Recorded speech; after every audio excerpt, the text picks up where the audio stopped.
तीनों स्वास्थ्य व्यवस्था को लेकर के लगातार बिहार सरकार कार्य कर रही है और बिहार सरकार के स्वास्थ्य मंत्री तेजस्वी यादव जी का भी प्रयास है कि सुदूर ग्रामीण क्षेत्र तक बेहतर से बेहतर मेडिकल की सुविधा लोगों तक पहुंचाई जाए।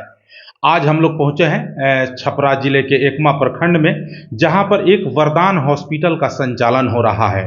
वरदान हॉस्पिटल के जो डॉक्टर हैं, डॉक्टर अमित कुमार, जो पूर्व चिकित्सा प्रभारी एकमा रहे हैं और उन्हीं का यह अस्पताल है, उनके कुशल नेतृत्व में यहाँ के आवाम की सेवा हो रही है।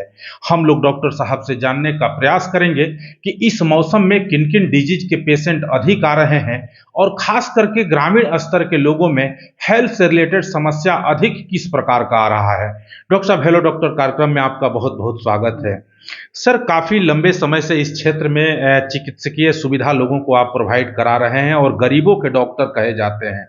सर, इस मौसम में किन किन डिजीज के पेशेंट अधिक आ रहे हैं? अभी जो मौसम है वो ठंडा का मौसम शुरुआत हो रहा है और इस मौसम में जो है ब्लड प्रेशर का बढ़ जाना, जो पहले से ब्लड प्रेशर के रोगी हैं वो दवा लेते रहें और ब्लड प्रेशर, शुगर और ब्रेन हेमरेज के भी केस आते हैं। चूँकि बीपी बहुत ज़्यादा अचानक से बढ़ जाता है ठंडे में, तो इसमें ब्रेन हेमरेज के भी केस आने शुरू हो गए हैं। क्योंकि सर काफ़ी आप छपरा जिले के सुदूरवर्ती इलाके एकमा में आपका ये जो वरदान हॉस्पिटल है वो आपका संचालन हो रहा है।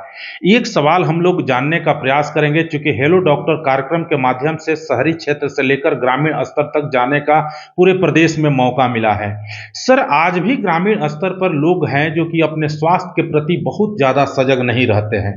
जब भी किसी प्रकार का उन्हें समस्या उत्पन्न होता है स्वास्थ्य से संबंधित, वो मेडिकल स्टोर से दवा खरीद कर खाना शुरू कर देते हैं या झाड़ फूंक के चक्कर में पड़ जाते हैं। तो वैसे लोगों को सर, जो अपने स्वास्थ्य के प्रति सजग नहीं रहते हैं, उनको आप क्या सुझाव देंगे, चूंकि आप एक काफी कुशल चिकित्सक हैं? देखिए, आज के समय में सबसे बड़ी ज़रूरी है कि अपने स्वास्थ्य को लेके हम लोग जागरूक रहें, क्योंकि स्वास्थ्य अच्छा रहेगा तभी हम अपना जीवन कार्य शैली अच्छे से जी पाएंगे।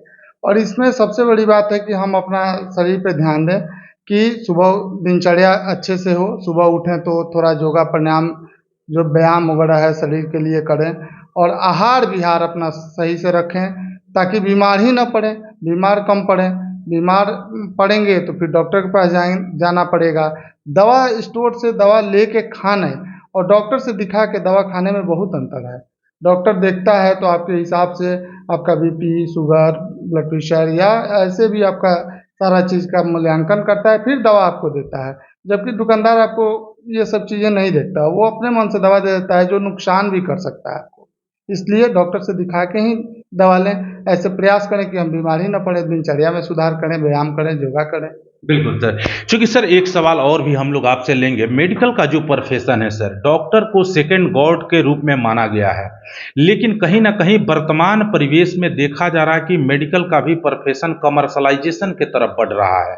आए दिन बड़े बड़े अस्पताल खुल रहे हैं, बड़े बड़े नर्सिंग होम खुल रहे हैं, नन मेडिको द्वारा अस्पतालों का संचालन हो रहा है। चूंकि आप एक चिकित्सा प्रभारी भी रहे हैं और बिहार सरकार में आप सेवा भी दिए हैं, तो इस तरीका के मेंटालिटी वाले जो लोग इस प्रोफेशन में आकर इस प्रोफेशन को कलंकित करने का काम कर रहे हैं, वैसे लोगों को आप क्या सुझाव देंगे? तो पहले तो मरीजों में अवेयरनेस होना चाहिए कि हम वैसे अस्पताल में जाएं ही नहीं जहां डॉक्टर की व्यवस्था नहीं हो। सबसे पहले मरीजों को ज़रूरी है कि पहले मूल्यांकन करें और चयन करें कि किस अस्पताल में हमको जाना चाहिए। डॉक्टर की सुविधा कहाँ है, स्टाफ की सुविधा कहाँ है, अच्छे डॉक्टर कहाँ हैं। बिना डॉक्टर के जो लोग अस्पताल चला रहे हैं, उसमें आप देखे होंगे कि कई बार डॉक्टर के अभाव में बहुत सारी दुर्घटनाएं घट जाती हैं, जिससे अच्छे अस्पताल भी बदनाम हो जाते हैं और लोग डॉक्टर को भी तरह तरह की बातें बोलने लगते हैं। जबकि उसमें देखना चाहिए कि जिस अस्पताल में मरीज गया है उसमें डॉक्टर हैं ही नहीं। विदाउट डॉक्टर कुछ लोग सीख के अपना चलाने लगते हैं और इसमें कुछ घटना घट जाता है जिससे अच्छे अस्पताल भी बदनाम होते हैं, बदनाम हो जाते हैं। चूंकि सर सरकार के तरफ से लगातार केंद्र सरकार के तरफ से भी यह कहा जा रहा है कि क्लिनिकल एस्टेब्लिशमेंट एक्ट जो 2010 में पार्लियामेंट से पारित हुआ, उसका पालन करना सभी अस्पताल संचालक या जो भी नर्सिंग होम संचालक हैं उनका आवश्यक है। लेकिन कहीं ना कहीं इसमें यह भी सर माना जा सकता है कि चूंकि ग्रामीण स्तर के लोग बहुत ज़्यादा अवेयर नहीं होते हैं और ऐसे जो चिकित्सक हैं जो क्योंकि नॉन मेडिको द्वारा जो नर्सिंग होम काम कर रहा है वो बड़े बड़े होर्डिंग बोर्डिंग प्रचार करके और इस तरह का काम लोग कर रहे हैं। तो कहीं ना कहीं सर ये प्रोफेशन जो है वो काफ़ी मतलब महत्वपूर्ण प्रोफेशन है एक मानव जीवन के लिए। तो सर वैसे लोग जो हैं जो इस तरीके के काम कर रहे हैं, चूंकि एक आप क्वालिफाइड डॉक्टर हैं और काफ़ी लोकप्रिय एकमा के डॉक्टर हैं आप, लोग बोलते हैं कि आप गरीबों के डॉक्टर हैं, उनके लिए आप क्या सुझाव देंगे जो इस प्रोफेशन में अनुभव के आधार पर आकर काम करते हैं? क्या उन्हें फर्स्ट हेड तक ही लिमिट रखना चाहिए या क्या करना चाहिए? उन लोगों को चाहिए कि जैसे ही कोई केस आता है आपके पास तो आप देखें कि ये हमारे लायक केस है कि नहीं। अगर उसको प्राइमरी ट्रीटमेंट आप देके किसी अच्छे अस्पताल में जहाँ व्यवस्था अच्छी हो वहाँ लेके जाना चाहिए। जैसे आज के डेट में सरकारी हॉस्पिटल में भी काफ़ी अच्छी व्यवस्था जी। हो गई है। अब नहीं समझ में आ रहा है तो नज़दीकी जो सरकारी अस्पताल है वहाँ लेके चली जाइए, वहाँ आपका अच्छा इलाज हो जाएगा। नहीं उससे भी अगर प्राइवेट में जाना चाहते हैं तो प्राइवेट भी रेपुटेड हॉस्पिटल हैं जहाँ अच्छे व्यवस्था हैं, डॉक्टर अच्छे हैं, स्टाफ अच्छे हैं, आप वहाँ लेके जाइए। क्योंकि प्राइवेट अस्पताल में बहुत सारी व्यवस्थाएं हैं जैसे फायर, बायो वेस्ट मैनेजमेंट, प्रदूषण, ये सब का ख्याल रखा जाता है अच्छे अस्पतालों जी। में और व्यवस्था रखी जाती है, तो आप वहाँ जाना चाहिए आप। सर अंतिम सवाल हमारा होगा, जो भी हमारे व्यूअर्स इस खबर को देखेंगे और अगर वो चाहते हैं कि एकमा में वरदान हॉस्पिटल में हम आकर के अपना स्वास्थ्य लाभ लें डॉक्टर अमित कुमार जी के कुशल नेतृत्व में, तो यहाँ तक सर कैसे पहुँचेंगे? थोड़ा सा लोकेशन आप बताएं। जैसे हमारे अस्पताल में आप स्टेशन से 500 मीटर की दूरी पे ब्लॉक रोड एकमा में हमारा अस्पताल अवस्थित है। यहाँ पे हमारी पत्नी भी जो लेडीज चिकित्सक हैं डॉक्टर एकता कुमारी, वहाँ भी महिलाओं का अच्छे से इलाज होता है और हमारे यहाँ बांझपन, प्रसूति रोग की चिकित्सा कुशल तरीके से होती है।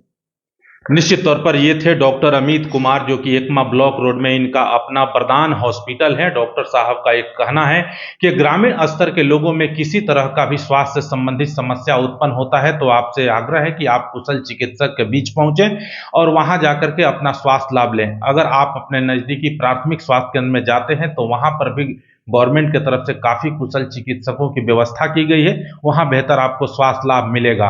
अगर वहाँ किसी प्रकार का समस्या का समाधान नहीं होता है तो आप एकमा आएंगे, तो एकमा ब्लॉक रोड में जब आप आएंगे तो यहाँ पर वरदान हॉस्पिटल है जहाँ पर डॉक्टर साहब सेवा देते हैं और इनकी जो धर्मपत्नी है वो भी गायनी है, महिला से संबंधित समस्याओं का समाधान करती हैं। तो आप निश्चित तौर पर यहाँ पर बेहतर स्वास्थ्य लाभ पाएंगे।